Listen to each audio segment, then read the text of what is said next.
कौन से ऐसे आदमी को आपने बना दिया जिनके हर साल विचारधारा बदलती है? ऐसे डिप्टी सीएम, कौन सी भाषा? उत्तर प्रदेश के मुख्यमंत्री बात आ गया, जिस तरह का उप मुख्यमंत्री और मुख्यमंत्री बनना चाहते हैं, लोग देख करके देश में लोग देखते होंगे कि उत्तर प्रदेश जैसे 25 करोड़ आबादी के प्रदेश में इस तरह से गैर जिम्मेदार स्वास्थ्य मंत्री, जिनका बोलते वक्त मानवर शब्दों का जिस तरह का प्रयोग इतना घटिया लगता है कोई चौराहे पे बात कर रहा है। मानवर, इस देश ने बहुत बिरले सदियों में कोई माननीय नेताजी श्रद्धेय मुलायम सिंह यादव जैसा व्यक्तित्व पैदा होता है।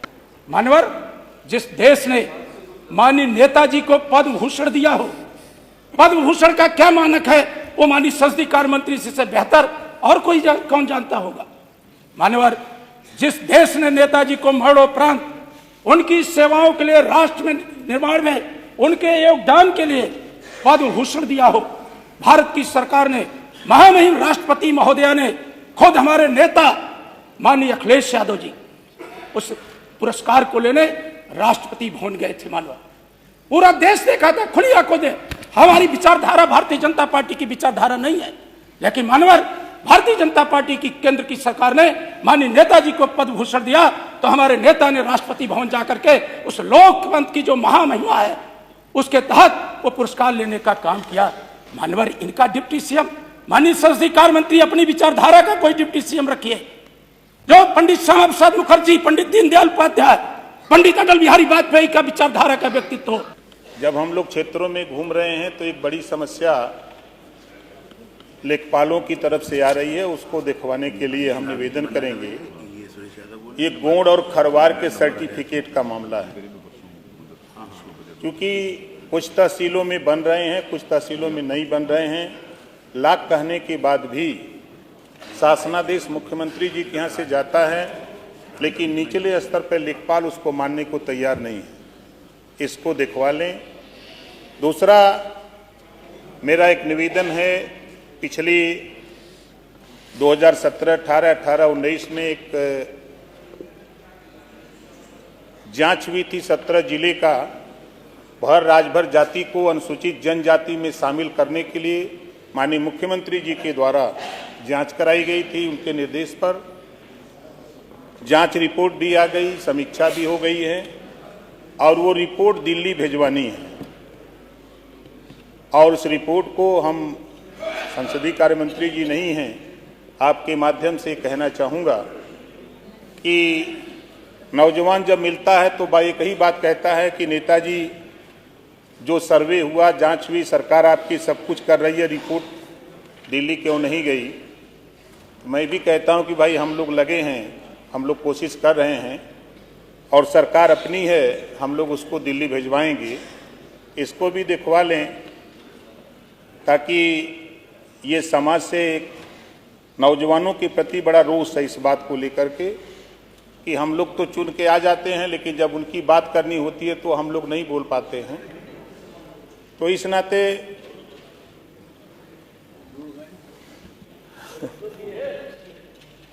माननीय अध्यक्ष जी, महामहिम राज्यपाल के अभिभाषण पर मुझे बहुत अच्छा लगा एक काम कि जिस बात को अभी हमारे पूर्व के सदस्य ने कहा, घरौनी का मामला, आबादी की जमीनों में 1 या 2 नंबर होते थे, 400-500 परिवार के लोग, हजारों परिवार के लोग रहते हैं, लेकिन विवाद वहीं से शुरू होता है और थाने और न्यायालय तक चला जाता था।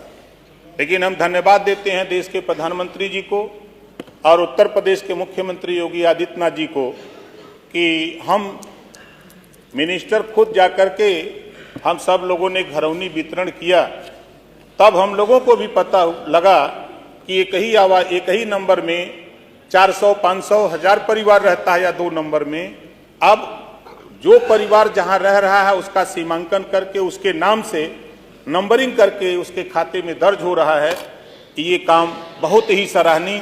इससे थाने पर भी गरीब नहीं जाएगा, ये न्यायालय में भी मुकदमे नहीं जाएंगे। आपने वादा किया था तो इसको और बेहतर बनाना चाहिए था। आपने कोशिश की, लेकिन जो विश्व धर्म स्तरीय बनाना था उसमें कहीं न कहीं आपसे चूक हुई है और जिसका परिणाम है ये छोटे छोटी घटनाएं रास्ते में एक्सीडेंट हो जाना, बस का लड़ जाना, बस से कुचल जाना, रास्ते में सड़क में 4-4 किलोमीटर तक बसों में बैठा रहना।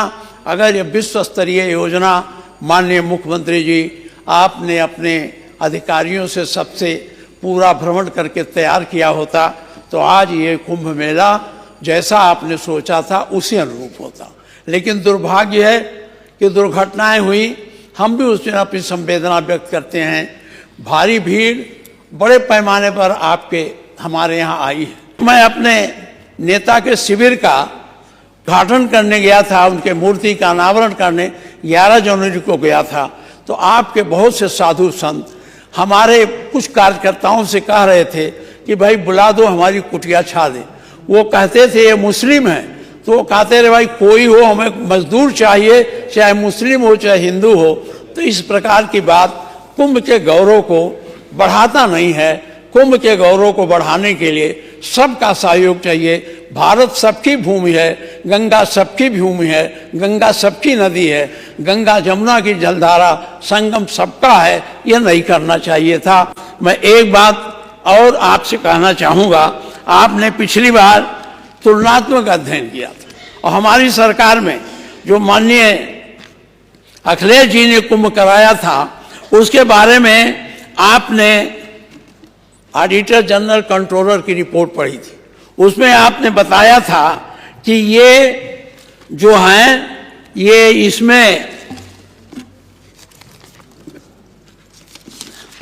इसमें बहुत घपले हुए रुपये लिए आपका भी ये आया है। ये हमारे पास ऑडिट रिपोर्ट है, इसको आप अपने अधिकारियों से पढ़ा लेंगे, जहाँ कमियां होंगी देख लेंगे। आपके यहाँ भी है, मैं ज़्यादा नहीं पढ़ूंगा, बहुत लंबा है। एक थोड़ा सा उदाहरण आपको देना चाहता हूँ। ये है, ये मैं पूरा नहीं पढ़ूंगा। कुंभ मेला के दौरान विभिन्न संगठनों को सामग्री निर्गम व वापसी से संबंधित कुंभ मेला अधिकारी की भंडार पंजिका, जैसा कि परिशिष्ट 3.3 में उल्लिखित है, कुंभ मेला 219 के अनुपालन लेखा परीक्षा के समय उपलब्ध नहीं कराए गए। उपलेखा अभिलेख सूचनाओं को लेखा परीक्षा परिणाम स्वरूप राज्य सरकार के अधिकारियों की जवाबदेही में कमी हो सकती है। यानी जो इन्होंने खर्च किया, जो इन्होंने इनको बजट आपने दिया, उस बजट को कहाँ खर्च किया, ये लेखा परीक्षा में ऑडिटर जनरल कंट्रोलर के यहाँ से जब मांगा गया कि उसे प्रदर्शित नहीं कर सके, या तो उसमें बड़ी कमी रही हो या तो उसमें घोटाला किया गया हो। इसको मैं आपसे आग्रह करता हूँ, इसको आप दिखवा लें। जो आपने हमारे अखिलेश सरकार के ऊपर आपने बड़ा आलोचना किया था, यहाँ रुपया खा गए, यहाँ रुपया खा गए, यह सड़क नहीं बनी, इसमें भरा पड़ा है। अगर पढ़ाएंगे तो बहुत समय लग जाएगा। एक मैंने इशारे में आपको बता दिया है कि यह कुंभ जो आपका 19 का था उसमें बड़े पैमाने पर गड़बड़ी हुई है। इस ऑडिट रिपोर्ट को हो सकता है मुख्यमंत्री जी को मौका न मिले ऑडिट पढ़ने का, लेकिन आप पढ़वा लीजिएगा, ये मैं आपसे आग्रह करता हूँ।